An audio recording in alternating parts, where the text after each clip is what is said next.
सभी को मेरा जय श्री कृष्णा। बोलिए राधा दामोदर भगवान की जय।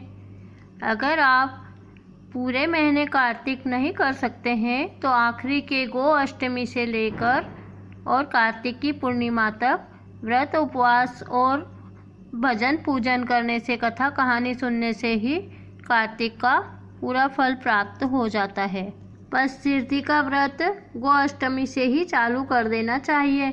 सभी गो अष्टमी का व्रत तो करते ही हैं। गोपाष्टमी के दिन गाय माता की पूजा करना चाहिए, गाय माता की परिक्रमा और गोदान करना चाहिए, गाय माता को घास खिलाना चाहिए और गाय की सेवा करना चाहिए, गाय माता के सामने दीप दान करना चाहिए। उसके बाद आती है आंवला नवमी। आंवला नवमी के दिन आंवले के पेड़ की पूजा करना चाहिए, आंवलों का दान करना चाहिए और आंवले के पेड़ के नीचे बैठकर भोजन करने का बहुत अधिक फल मिलता है। आंवले के पेड़ के समक्ष दीपदान करना चाहिए, इससे अक्षय पुण्य फल प्राप्त होता है। इसके बाद दशमी के दिन ग्यारस का व्रत चालू कर देना चाहिए। दशमी के दिन हो सके तो फलाहार करके ही रहना चाहिए। ग्यारस के दिन या तो निर्जल व्रत करिए या फिर अलूनी ग्यारस करना चाहिए और बारस के दिन तो प्रदोष का व्रत होता ही है। फिर आती है वैकुंठी चतुर्दशी।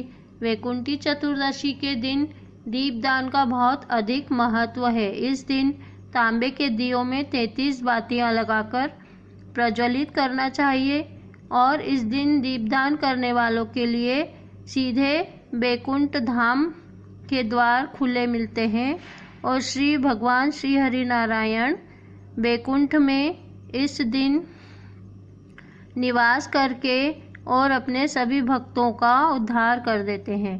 और फिर पूर्णिमा के दिन कार्तिक पूर्णिमा का व्रत करना चाहिए। उस दिन सत्यनारायण भगवान की कथा सुने, पूर्णिमा का व्रत करके दीपदान करें और इस तरह कार्तिक का पूरा महीना संपूर्ण हो जाता है।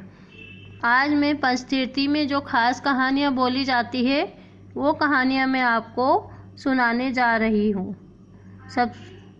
सबसे पहले मैं आपको पंच भिक्षु की कहानी सुनाती हूँ।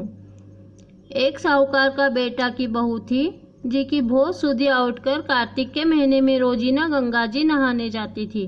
पराये पुरुष को मुंह को नहीं देखती थी।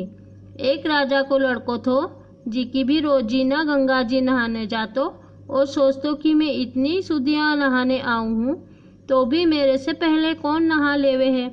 5 दिन कार्तिक का रहेगा। वो दिन साहूकार की बहू तो नहा के जावे थी और राजा को बेटो आवे थो। खुद को सुनकर वह जल्दी जल्दी जावा लागी तो उसकी माला और मोचड़ी वहीं पर छूट गई। राजा माला मोचड़ी न देखकर सोचियो कि यह माला मोचड़ी इतनी सुंदर है तो इन्हें पहनने वाली कितनी सुंदर होवेगी। सारी नगरी में राजा ने हेलो फिरा दियो कि जी की माला मोचड़ी है, जी की मेरे कने 5 दिन आवेगी, जद मैं बी की माला मोचड़ी पाछी देऊंगा।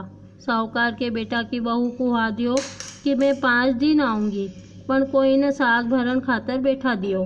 राजा गंगा जी पर बिछावना करके एक सुआ को पिंजरो टांग कर बैठ गयो। उठी न वह आई, पहली पेड़ी पग धरियो, जद बोली कि हे कार्तिक ठाकुर राय दामोदर पाचू पांडु छट्टो नारायण भीषम राजा भी पापी न नींद आ जाइए। मैं सत की हूँ तो मेरो सत राखिए। राजा ने तो नींद आ गई और बा नहा धोकर जाने लगी तो सुआ ने बोली, सुआ सुआ सूटा गल घालूंगी हार, साख भरिए मेरा बीरा। सुआ बोलियो कि कोई बीरो भी साग भरिया करे है के। जद वह बोली सुआ सुआ सूटा पग घालूंगी नेवर, साग भरिए मेरा देवर। सुआ कहो अच्छी भाभी मैं साग भरूंगा। वह तो कह कर चली गई। राजा हड़बड़ा कर उठ्यो। सुआ ने पूछ्यो सुआ सुआ आई थी के, कैसी थी। सुओ बोलियो आभा की सी बिजली, होली की सी झल, केला की सी कामली, गुलाब का सरंग। राजा सोचियो कि आज मैं मेरे उंगली में चीरो लगाकर बैठ जाऊंगा, सो नींद को नहीं आसी। दूसरा दिन आंगली में चीरो करके बैठ गयो। वह आई, वैया ही प्रार्थना करी, झट उन्हें नींद आ गई। नहाकर जाने लागी तो सुआ ने साग भरागी। राजा उठता ही ओजू पूछ्यो कि सुआ सुआ आई थी के? तो सुआ ने काल का वैया ही जवाब दे दियो। वो सोचो आज तो आँखा में मिर्चा घाल कर बैठ जाऊंगा। दूसरा दिन मिर्चा घाल कर बैठ गयो। वह भैया ही प्रार्थना करती तो सुआ ने साग भरा कर चली गई। राजा सोचो काल सूला का बिछावना करके बैठूंगा। वो दिन भी उन्हें नींद आ गई और बा पाछी चली गई। 5वां दिन राजा आगे का खीरा पर बैठ गयो। बा वो दिन भी प्रार्थना करती आई, हे राई दामोदर कार्तिक का ठाकुर, आज भी मेरी लाज रख लियो। वो पापी हत्यारा ने नींद आ जाजो, आज भी मेरो सत राख दियो। राजा न नींद आ गई। वह सुआ न साग भराकर चली गई और बोल गई कि वो पापी ने कह दिए कि मेरा 5 दिन पूरा हो गया है, अब मेरा माला मोचड़ी मेरा घरा भेज देसी। राजा उठता ही ओजू पूछ्यो। सुआ ने पूछ्यो कि बा आई थी के? सुआ बोल्यो हाँ आई थी, आपका माला मोचड़ी पाछा मंगवाया है। 5 दिन बाद राजा के कोड़ निकल आयो और त्राही त्राही पुकारन लाग्यो। ब्राह्मण ने बुलाकर पूछ्यो कि मेरे सारा शरीर में जलन कोड़ कहिया लाग गई। ब्राह्मण बोलिया कि थे कोई पतिव्रता स्त्री पर पाप धरिया है। राजा पूछ्यो कि अब कहिया ठीक हो सी। ब्राह्मण बोलियो कि बिना थे धर्म की भेंट बनाओ और उका नहायड़ा जल से नहाओगा तो थारी जलन कोड़ मिट जासी। राजा माला मोचड़ी लेकर बिका घरा गयो और साहूकार ने बोलियो कि ये तेरी बहू गंगा जी पे भूल गई थी, सो उन्होंने दे दे और कह दे कि बा आपका नहायड़ा जल से मने नुआ देसी। साहूकार बोलियो कि बा तो पराये पुरुष को मुंह भी को नहीं देखे, तू ई नाली के नीचे बैठ जा, वह नहावेगी जद तेरा पर पानी पड़ जासी। राजा नाली के नीचे बैठ गयो। नहायोड़ा जल से के गिरन से उनकी काया कंचन सी हो गई। हे पंच भिखु देवता, साहूकार की बहू को सत राख्यो, जिसो सबको राख्यो, कहता न सुनता न, हुकारा भरता न, अपना थाना सारा परिवार को राख्यो। बोलो पंच भिखु देवता की जय। पशतीर्थी की धोदा बुआ की कहानी। सब लोग आया कार्तिक का महीना में पशतीर्थी नहा रही थी। एक ननंद भौजाई थी। वह ननंद भी अपनी भौजाई से बोली, भाभी मने भी 1.25 सेर जो दे दो, मैं भी पशतीर्थी नहा लूँगी। विको भाई बाहर गांव गयड़ो थो। तो भाभी नट गई कि थारे लिए कहाँ से 1.25 सेर जो लाऊं। तो ननंद ने रो रो के आंसुओं से नदी बहा दी। जब भाई गांव से आयो तो बोलियो कि ये यहाँ पर काय की नदी बह रही है। जनावा बोली कि थारी भेंट धोदा बुआ आई थी, जिका पग धो धो कर मैं पिया, जिसे यह नदी बहगी। तो इतना में पड़ोसन बोली कि वह 1.25 सेर जो मांगया था सो उन्हें नहीं दिया, तो वो रो रो के नदी भुआ दी।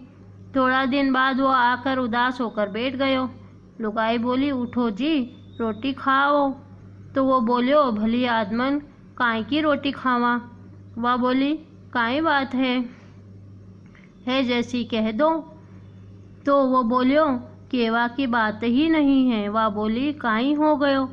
बोलियो, जद वो बोलियो कि तेरा पीहर में आग लाग गई है, जो खावा न अन्न और पेरवा न तन भी नहीं रहो, सब बल गयो, कुछ भी को नहीं रहो।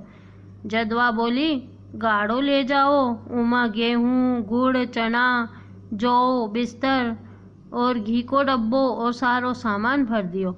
और बोली, ये सभी हमारी माँ ने दीजो। और एक धन को कुड़लो देकर बेटा ने बैठा दियो और कियो कि बेटा बुआ मिले तो मत दीजे, नानी मामिया मिले तो उन्हें दीजे। चलते चलते छोरो बोलियो कि काका काका यो तो बुआ को गेलो है, नानी को नहीं है। वो बोलियो, बैठियो रे चुपचाप।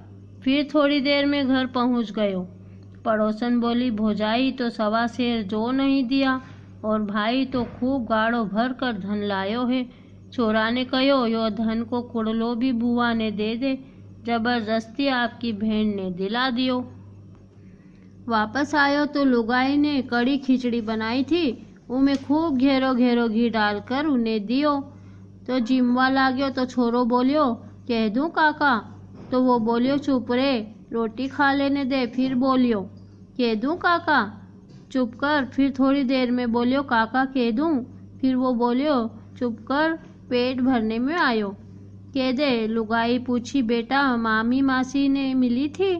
छोरो बोलियो माँ कोई भी कोनी मिलियो, धोधा बुआ मिली थी। काको तो सारा धन उन्हें दे आयो। जदवा बोली अरे बाप रे, मेरो तो सारो कलेजो बल गयो। वो तो रूस के सो गई। तब वो बोलियो उठ भली आदमन रोटी खा ले। वह बोली काई खावा, मारो तो कलेजो निकल गयो। जदवो बोलियो थे अब अच्छी कैया होवोगी। जदवा बोली थारी भेड़ को मुंड मुंडा के कालो मुंडो करके गधा में बैठा के लाओगा और बाबा के कवले खड़ी कर देवेगो और मैं 7 मूसला मारूं जद मैं तो उठूं। वो बोलियो भली आदमन या तो छोटी सी बात है, मैं अभी मेरी भेड़ ने लेकर आऊं हूँ। वो तो आपके सासरे गयो, उदास होकर बैठ गयो। सासू बोली काई बात है जमाई जी, आज तो आप उदास हो गया। वो बोलियो काई बताऊं सासू जी।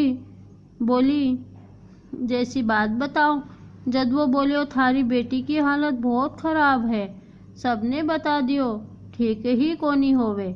जद पंडित जी ने बोलियो कि इकी माँ के मुंड मुंडा के मुंह कालो करके गधा पे बैठा कर लाओगा, जदवा ठीक होगी। माँ बोली मेरी बेटी ठीक हो जाएगी तो मैं सब कुछ कर लेऊंगी। तो वो मुंड मुंडा के कालो मुंडो करके गधा पे बैठ के चली। वह आई, छोरी मारने लगी। मूसला से बोली यो धन को कुड़लो भी धोधा बुआ की छाती में धम, ये बिस्तर बिछोना भी धम। मारते मारते वह सुवरली हो गई। जद वो बोली देख बंदी का चाला, तेरी भेड़ का मुंह करा दिया काला। जद वो बोलियो कि देख भेड़ मारी है कि माँ थारी है। वह तो अटवाटी खटवाटी लेकर सो गई। मर्जो सासू नंदूली। जद वो बोलियो मैं पूछूंगा ऊब कटालो, मर्जो ससुरा दोनों साला। जदवा बोली मेरा भाई बाप मरवाने थी है। तो वो बोलियो मेरी माँ बहन भी साखाने थोड़ी है। वह बोली मेरी माँ कैया ठीक होगी। बड़ा बड़ा पंडिता ने पूछियो तो वो बोलियो कि कार्तिक आवा तो पस्तीर्थी नहाने वाली उका नहायड़ा पानी से इन्हें निला दो तो यह ठीक हो जावेगी। हे भगवान, जैसी भेड़ की रक्षा करी वैसी सबकी करनो। कहता ने सुनता ने हुकारा भरता ने, अधूरी हो तो पूरी कर जो, पूरी हो तो परमान। चंदन की चौकी मोतिया का थाल, पस्तीर्थी की वार्ता जीव को आधार। बोलो पस्तीर्थी माता की जय। धर्मराज जी की कहानी। 2 डोकरी थी। एक का घर में धन घणो थो पर मन की बहुत कंजूस थी, दान पुण्य नहीं करती, पैसों खर्चने से दान पुण्य नहीं लागे है। दूसरी डोकरी मन में बहुत उदार थी पर धन से बहुत गरीब थी। वह रोज सुबह जल्दी उठती, गंगा जी में स्नान करती, तुलसी माता बड़ पीपल सींचती, तुलसी केलो पथवारी सींचती, घाट बाट करती, नगर बसेरो करती, सत्यनारायण भगवान का दर्शन करती, राम लक्ष्मण जान के साथ में हनुमान जी का दर्शन करती, मंदिर में जाकर पूजा करती। धर्मराज सूरज भगवान की कहानी सुनती, रसोई बनाती और भगवान के भोग लगाकर गाय कुत्ता की रोटी निकालती। कोई अतिथि के जिमाकर बाद में वह खुद जिमती थी। पहली डोकरी मन ही मन में हंसती कि एक तो जीव है, दिन भर काई न काई करती रेवे है, अगर यह काई भी नहीं करे तो एको काई बिगड़ जावे। ऐसो करते करते बहुत दिन हो गया। अब दोनों डोकरी के धर्मराज के यहाँ से बुलावा आयो तो गरीब डोकरी तो थोड़ा में थोड़ा और ज़्यादा में ज़्यादा पुण्य करती रहती थी, तो उसके तो भगवान का विमान आया। धनवान डोकरी के घर में घणो धन थो, फिर भी कभी कोई धर्म पुण्य नहीं करती थी। सब जहाँ को तहाँ रह गयो, कई साथ में नहीं गयो। उस डोकरी के यमराज को दूत मारतो पीटतो ले गयो। रास्ता में भूख लगी, प्यास लगी, ठंडी लगी, लेकिन यमदूत बोलिया काई तूने ये सब चीज़ा धर्म करी है जो थारे मिलेगी। रास्ता में कांटा पड़िया है, फिर भी यमदूत उनके घसीटता हुआ ले जावे है। अब वह डोकरी मन में बहुत पछतावे है, मैंने बहुत गलती करी है, सब धर्म पुण्य करती तुम्हारे साथ आतो। सब वहाँ को वहाँ ही रह गयो। ऐसा करते करते यमराज को दरबार आ गयो। गरीब डोगरी के तो भगवान का सिंहासन में बैठने को मिलियो और अमीर डोकरी के यमदूत मुस्किया बांध कर लिया लायो। चित्रगुप्त बोलिया, डोकरी तूने मनुष्य जन्म में आकर थोड़ो बहुत भी धर्म पुण्य नहीं कियो है, इसे तपत कुंड में डाल दो। डोकरी बोली, महाराज मारे सवा पहर को जीवन दान देओ, मैं पाची जाऊं और सब धर्म पुण्य करके आऊंगी, पीछे मारे नरक कुंड में डाल दीजो। चित्रगुप्त बोलिया, ठीक है। इधर डोकरी के उठाने को टाइम हुयो और फिर डोकरी जिंदी हो उठी। सब ब्राह्मण को बुलाकर बहुत सारा धर्म पुण्य कर्यो और सवा पहर पूरो हुयो। भगवान का विमान लेने आया, डोकरी के स्वर्गवास मिलियो। धर्म राजा जी उस डोकरी के स्वर्गवास दियो वैसो सबको दीजो। कहता ने सुनता ने हुकारा भरता ने तेरा नाम लेता ने, अधूरी हो तो पूरी करजो, पूरी हो तो प्रमाण करजो। बोलो धर्मराज भगवान की जय। तुलसी माता जी की कहानी। कार्तिक के महीने में सब कोई तुलसी माता ने सींचन जाती, सब कोई तो सींच कर आ जाती। एक बुढ़िया माई आती जी की तुलसी माता ने रोजीना कहती, तुलसी माता मैं सत की दाता, मैं सींचू बिल्लो तेरा तू कर निस्तारो मेरो। तुलसी माता अड़वो दे लड़वो दे, पीताम्बर की धोती दे, मीठा मीठा घास दे, वैकुंठ का वास दे, चटक की चाल दे, पटक की मौत दे, झालर की झिनकार दे, साई को रार दे, दाल भात को जिमनो दे, कृष्ण को कांधो दे, 11 को दिन दे, प्रभात को समय दे, कार्तिक को महीने दो। इतनी बात सुन सुनकर तुलसी माता सुकन पड़ गई। भगवान पूछियो कि थारे कने तो इतनी लुगाया आवे थाने ध्यावे मनावे, फिर भी थे सुकन कहीं पड़ गया। तुलसी माता कहो कि एक बुढ़िया माई आवे है जी की रोजीना इतनी बात कह जावे है, मैं और तो सब कुछ दे देऊंगी पर कृष्ण को कांधो कट्ठा से देऊंगी। भगवान बोलिया कि तू बुढ़िया माई ने कह दिए कि वह मर गई तो मैं आप ही कांधो दे देऊंगा। थोड़ा दिन बाद बुढ़िया माई मर गई। सब कोई उन्होंने उठाने लग्या पर वह इतनी भारी होगी कि उठी को नहीं। सब कोई कहने लग्या पाप घाट की माला फेरती थी जिके से इतनी भारी हो गई है। भगवान बूढ़ा ब्राह्मण को भेज धर कर आया। सबने पूछने लग्या इतनी भीड़ क्यों हो रही है। सब बोलिया एक बुढ़िया माई थी मर गई, पापनी थी सो कोई के पास उठे ही कोनी। जब भगवान कहो कि कान में मने एक बात कहन दो तो वह उठ जासी। सब कोई कहो कि तू भी मन की काट ले। भगवान जाकर कान में कहो, बुढ़िया माई तू बिरला सींचा मेरा, मैं करूँ निस्तारा तेरा। बुढ़िया माई अड़वो ले गड़वो ले, पीताम्बर की धोती ले, मीठा मीठा घास ले, वैकुंठा का वास ले, चटक की चाल ले, पटक की मौत ले, चंदन को काट ले, झालर की झनकार ले, साई को राज ले, दाल भात को जिमनो ले, कृष्ण को कांधो ले। इतना सुनता ही बुढ़िया माई हल्की होगी। भगवान कांधा पर ले गया और वी की मुक्ति हो गई। तुलसी माई वी की मुक्ति करी वैसी सबकी करियो। कहता ने सुनता ने हुकार भरता ने। बोलो तुलसी माता की जय। पथवारी माता की कहानी। एक गुजरी थी जी की आपकी बहू ने कहो कि दूध दही बेचिया। वह बेचन गई तो रास्ता में लुगाया पीपल पथवारी सींचा थी। उन्होंने सींचा देख कर बहू पूछी कि थे के करो हो। लुगाया बोले कि मैं पीपल पथवारी सींचा हाँ, इससे अन्न धन हुए 12 बरस को बिछड़ो धनी मिल जावे। बहू बोली इसी बात है तो थे तो पानी से सींचो, मैं दूध दही से सींचूंगी। गुजरी बहू ने रोज दूध दही बेचन देती, पथवारी माता के वो सींच आती। गुजरी दूध दही का दाम मांगती तो कह देती कि महीनों पूरो हो जासी जदला देस्यूं। कार्तिक को महीनों पूरो होगो, पुण्य को दिन बहू पीपल पथवारी के धरण पड़ गई। वो पूछो कि तू मेरे धरण क्यों पड़ी है। बहू बोली कि सास दूध दही का दाम मांगे हैं। पीपल पथवारी बोली मेरा कने कैसा दान रखा है, ये बाटा रीना पान पतूरा रखा है जी का ले जा। बहू बई ले जाकर ओबरी में रख दिया और डर के मारे ओढ़कर सो गई। गुजरी बोली बहू दाम ले आई। बहू बोली कि ओबरी में रखा है। सासू ओबरी खोल कर देखे तो काई देखे हीरा मोती जगमगा रहा है, धन का कूड़ा हो रहा है। सासू बहू ने हेलो मारियो, ए बहू इतो धन कट्ठा से ले आई। बहू आकर देखे तो साचा ही धन भरियो पड़ो है। बहू सास ने सारी बात बता दी। सासू कहो अब की बार कार्तिक में मैं भी सींचूंगी। कार्तिक आयो, सासू दूध दही तो बेच आती और हांडी धोकर पीपल पथवारी में गिर आती। आकर बहू से कहती कि बहू तू मुझसे दाम मांग। बहू कहती कि कहीं बहू भी दाम मांगया करे है, पर वह कहती कि हाँ तू तो मांग। बहू बोली सासू जी दाम लाओ, तो वह पीपल पथवारी के धरण आकर पड़ गई।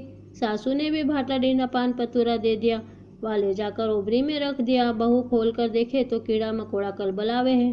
जद बहू हेलो मारियो, ए सासू जी यो के। सासू आकर देखे और बोलन लागी, पीपल पतवारी तो दुपड़ पीटी है, जिको तने धन दियो मैंने कीड़ा मकोड़ा दिया। तब सब कोई बोलन लग गया कि बहू तो सबकी भूखी सींची थी, ते धन का भूखा सींचा है पतवारी माता, जिसो बहू न दियो विसो सब न दियो। कहता ने सुनता ने हुकारा भरता ने। बोलो पतवारी माता की जय। कार्तिक की कहानी।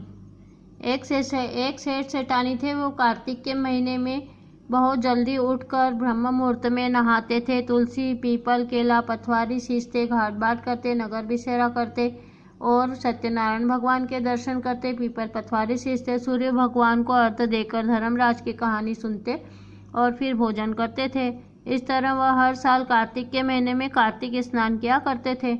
ऐसा करते करते बहुत दिन हो गए। एक बार साहूकारनी का देहांत तो हो गया। अब साहूकार के 2 बेटे बहू थे। छोटी बहू बहुत समझदार और दयालु थी। साहूकार उदास होकर बैठ गया।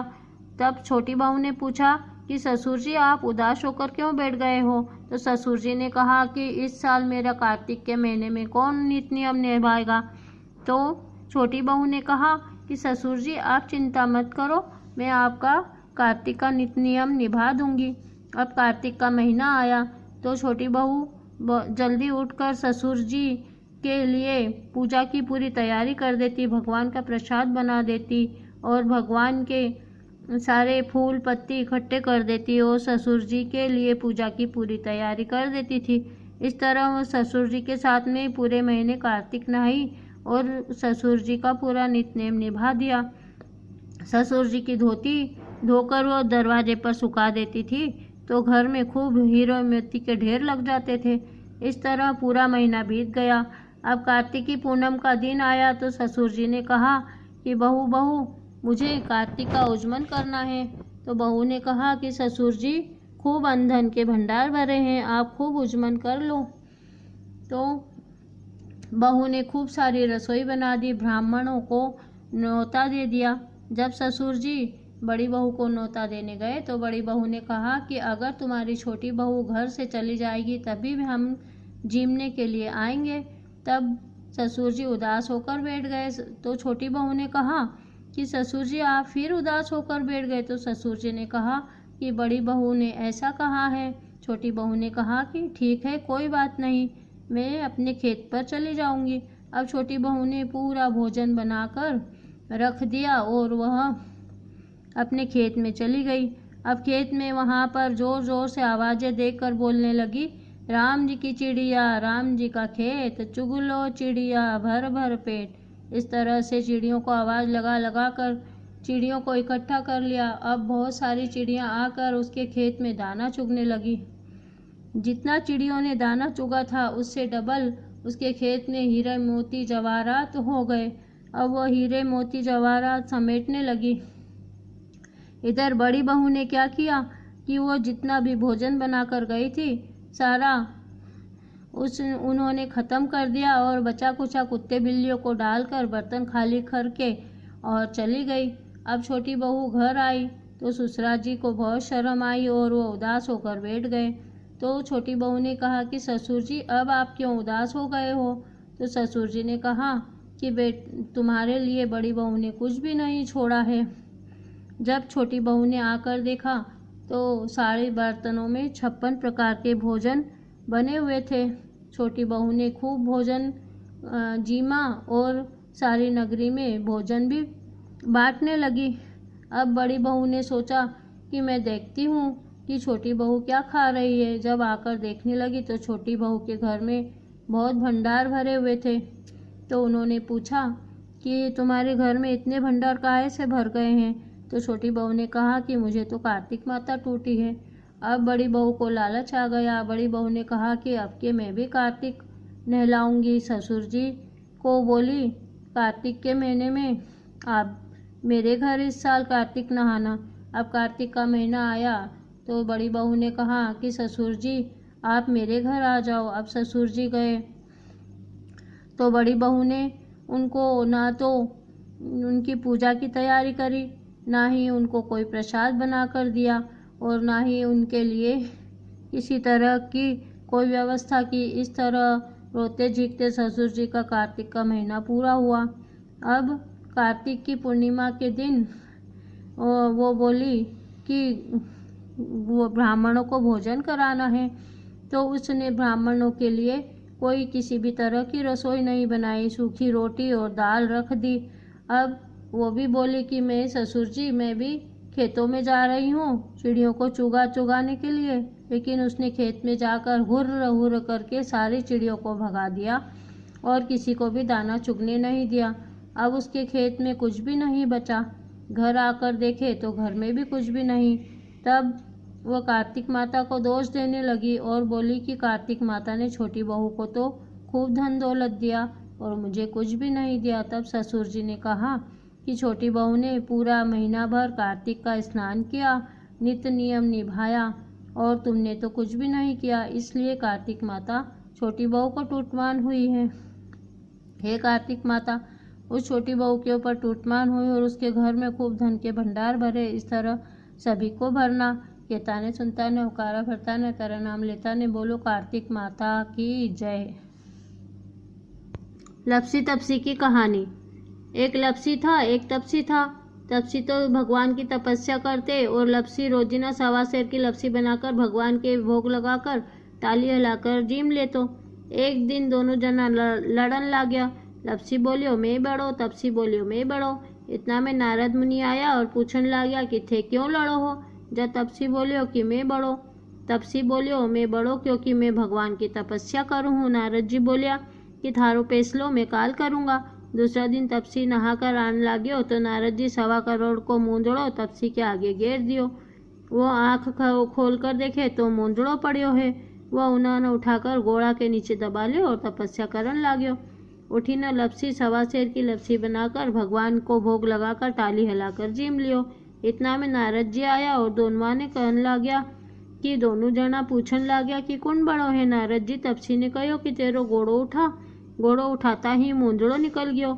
जब नारद जी बोलिया कि मूंदड़ा चुराने से तेरी तपस्या भंग हो गई है, सो लपसी ही बड़ो है। तपसी कहन लाग्यो कि अब मेरी तपस्या को फल कहिया मिलेगो। नारद जी बोलिया तेरी तपस्या को फल कार्तिक नहाने वाली देसी। सब कहानी कहकर तेरी कहानी नहीं कैसी तो कार्तिक को फल तने हो जासी। आंगी देकर तनी नहीं देसी, धोती देकर गमछो नहीं देसी, सीधो देकर दक्षिणा नहीं देसी, ब्राह्मण जमा कर दक्षिणा नहीं देसी, दाहिने कानी नाड़ो बांधसी तो सबको फल तने हो जासी। इतनो कहकर नारद मुनि चला गया। बोलो लपसी तपसी भगवान की जय। पस तीर्थी की सारी कहानियाँ यहीं समाप्त होती है और अब मैं अंत में आपको एक गणेश जी की कहानी सुनाती हूँ। बोलिए गणपति भगवान की जय। एक छोटा सा छोरा था, चमची में चावल चमची में दूध लेके घूमे और सबसे बोले कोई मेरी खीर बना दो, कोई मेरी खीर बना दो। कोई भी उसकी बात पे ध्यान नहीं दे रहे थे। उधर एक डोकरी माई बैठी थी। उन्होंने बोला कि आ बेटा मैं तेरी खीर बना देता हूँ। गणेश जी ने कहा कि मामा बड़ा बड़ा कड़ाव चढ़ा दो और पूरी नगरी को न्योता दे दो। अब डोकरी माई ने बहुत बड़ा कड़ाव चढ़ दिया और उसमें 1 चम्मच दूध और 1 चम्मच चावल डाल दिया। कड़ाव लबालब खीर से भर गया। सारी नगरी खूब भरपेट खीर जीम गई। अब डोकरी माई की बहू को भूख लगी तो भर कटोरा दरवाजा के पीछे बैठ गई और बोली आओ गणेश जी भोग लग जाओ। अब थोड़ी देर बाद गणेश जी आया तो डोकरी माई ने बोला कि अरे बेटा तेरे को भूख लगी होगी, खीर खा ले। गणेश जी ने बोला कि मामा तुम्हारी बहू ने जब छिपकर खीर खाई थी ना और मेरा नाम लिया था, मैंने तो तभी खीर खा ली। मैं तो भावने का भूखा हूँ। तुम खोदोगी तो धन धन निकलेगा, तुम्हारी बहू खोदेगी तो कंकर पत्थर निकलेंगे। जाते जाते गणेश जी झोपड़ी को लात मार गए तो महल माड़े बन गए और डोकरी माई की काया कंचन सी हो गई। आंखों के जाले खुल गए, कानों के ताले खुल गए और डोकरी माई हर हर करती बैकुंठ में चली गई। हे गणेश जी महाराज, डोकरी माई को टूटे ऐसे सबको को टूटना। कहता ने सुनता ने हुकारा भरता ने तेरा नाम लेता ने। बोलो गणेश जी महाराज की जय। 11 माता की कहानी। एक डोकरी माई थी और वो कभी भी 11 का व्रत नहीं करती थी। 11 के दिन वह सुबह सुबह खिचड़ी बनाकर खा लेती थी और सबसे कहती थी कि आज मैंने 11 की है, आज मैंने 11 की है। अब ग्यारस माता ने कहा कि ये तो ग्यारस नहीं करती है और झूठ बोलती है, तो मैं इसका कैसे उद्धार करूंगी। फिर ग्यारस माता एक बुढ़िया का रूप धारण करके और डोकरी माई के घर आ गई। अब डोकरी माई के वहाँ दिन भर ठहरने के लिए आई। डोकरी माई को भूख लगी ग्यारस के दिन, तो वह खिचड़ी बनाने गई, लेकिन ग्यारस माता ने उसे खिचड़ी नहीं बनाने दी और बोली कि चलो चलो बहन, अपन मंदिर जाकर आते हैं, फिर खिचड़ी बना लेना, और उसे मंदिर ले गई। फिर थोड़ी देर बाद वो खिचड़ी बनाने लगी तो ग्यारस माता ने कहा कि चलो चलो तुलसी माता की पूजा करते हैं, और कभी कहा कि चलो पथवारी माता की पूजा करते हैं। ऐसे करते करते ग्यारस का पूरा दिन उसको व्रत करवा दिया ग्यारस माता ने। और जब शाम हुई तो तब दोनों ने मिलकर फलाहार बनाया और उस बुढ़िया माई ने और ग्यारस माता ने फलाहार किया। इस तरह से ग्यारस माता ने उसको ग्यारस का व्रत करवा दिया और डोकरी माई का उद्धार हो गया और उसको वैकुंठ का वास हो गया है। ग्यारस माता उस डोकरी माई के मुक्ति करे, ऐसे सबकी करना, कहता ने सुनता ने हुकारा भरता ने। बोलो ग्यारस माता की जय। इस तरह पस्तीर्थी की ये सारी कहानियाँ सुनना चाहिए और 5 दिन तक अच्छी तरह से भजन पूजन करके दीपदान करना चाहिए, तो पूरे कार्तिक का फल प्राप्त हो जाता है। बोलिए राई दामोदर कार्तिकेय ठाकुर पांचू पांडु छट्टा नारायण तुलसा सालाग्राम लक्ष्मी तपसी की जय। ग्यारस माता की जय। राई दामोदर भगवान की जय। कार्तिक माता की जय।